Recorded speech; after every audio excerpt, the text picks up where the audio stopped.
Cronenberg's new film, The Shrouds, is an uncomfortable and bizarre journey into his own personal grief, even if he doesn't want to admit it. Kind of. Throughout his early work, Cronenberg explored the concept of connection through literal physical extensions of inanimate objects that provoke sexual desire and sometimes result in violence. He's known as one of the biggest influences in body horror, but this film is very different.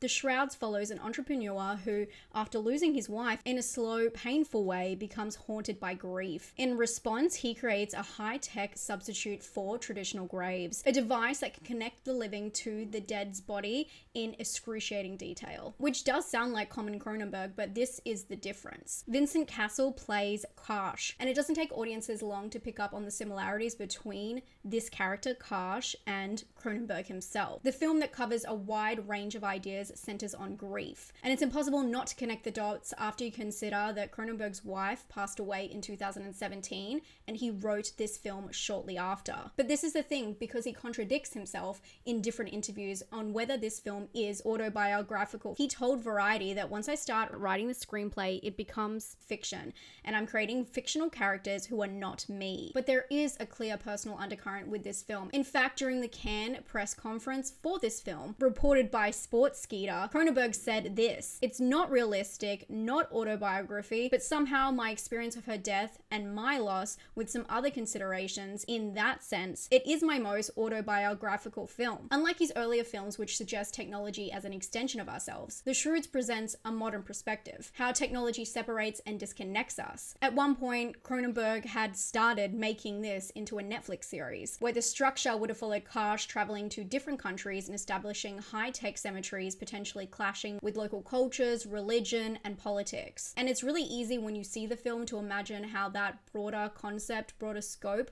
would have really given the story time to breathe. I actually read that he did write this as a Netflix series. He had done 2 episodes before they axed it and pulled the pin, Netflix. But The Shrouds is a very complicated film, and although I didn't really love his remake of Crimes of the Future, this one I felt was more disconnected than ever, which is kind of the theme at the middle, but made for a very jolting film experience. And now knowing that originally the concept had been thought about as a series, it makes so much more sense. In a Variety interview, Cronenberg explained that he sees film not as manipulation, but as a presentation of ideas. He said, "These are thoughts I've had, and these are some characters that I thought were interesting." And then he added, "I'm inviting you to come along with me and see what you think about this." And that is exactly what The Shrouds is. It's a really good sum up of this film without spoilers. But it also, for me, is maybe the biggest part of what holds the film back, especially from making a bigger impact on its audience. The film has compartments, I wouldn't even say chapters, as we follow Karsh and his relationship with AI and leads in producing a wider network of these graves. But the film is also about his family and identity after his wife has passed. And although a lot of the film is in the present, we do go to flashbacks and memories. The film also touches on conspiracy as Karsh discovers certain things going on with his technology. It reframes the relationships around him and who he can trust in an age where technology is the only thing he feels attached to. The setting is really rich in jewel tones during most of the film, but it isn't overstated at all. A lot of it is exterior day shots,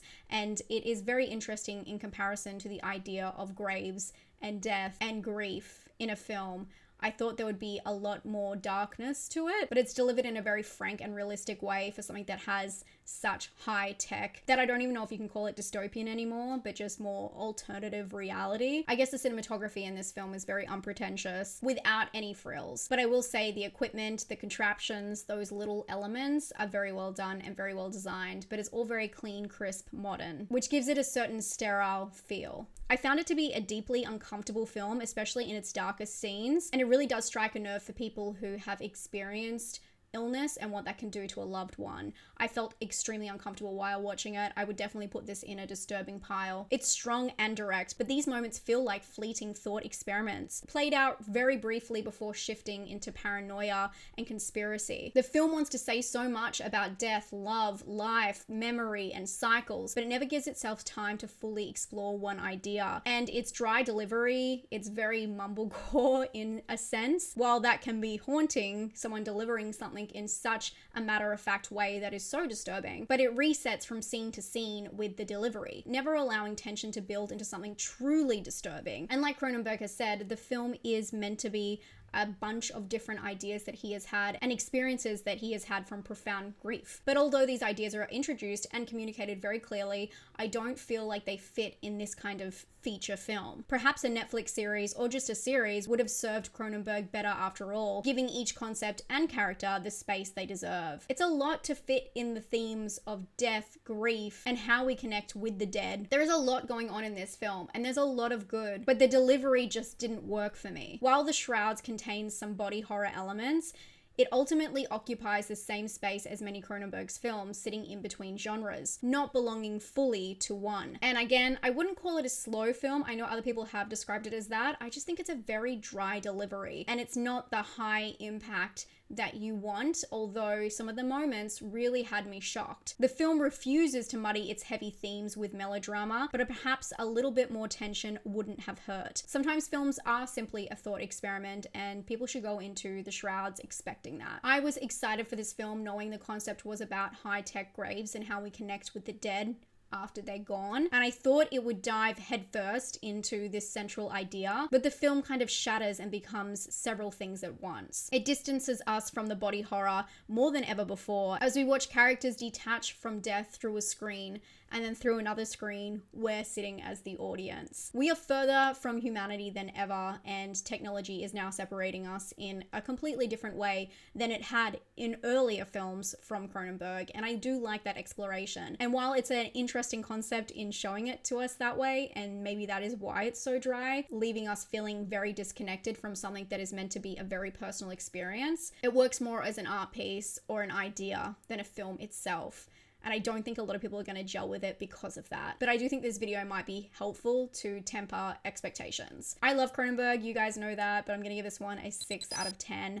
I really wanted to love it, and there are parts that I thought were very brutal in a very uncomfortable manner. There were some moments in there that really connected to me personally and things I've gone through in my life. So I do have a soft spot for this film, but I did not love it. I loved moments of it. So I'm going to give it a 6 out of 10. For scare, I don't know. This one's a hard one. I don't think it's scary at all. And I don't think it has the same kind of gore that people are expecting either. So I'd probably give it a 2 out of 10. Originality, I still will give it an 8. If you do like films about technology and about the human connection, and you're open to another film about grief, check this one out. If you've seen it, I would love to hear your thoughts down below. Thank you guys so much for being here today. If you would like to subscribe for some more talk about disturbing horror movies and thrillers, I'm here all the time, so subscribe. And if you want to talk about some unpopular opinions in horror, why not check into this video? The comments are absolutely wild. So good luck. And I will talk to you guys very soon for another one. Stay safe and stay spooky.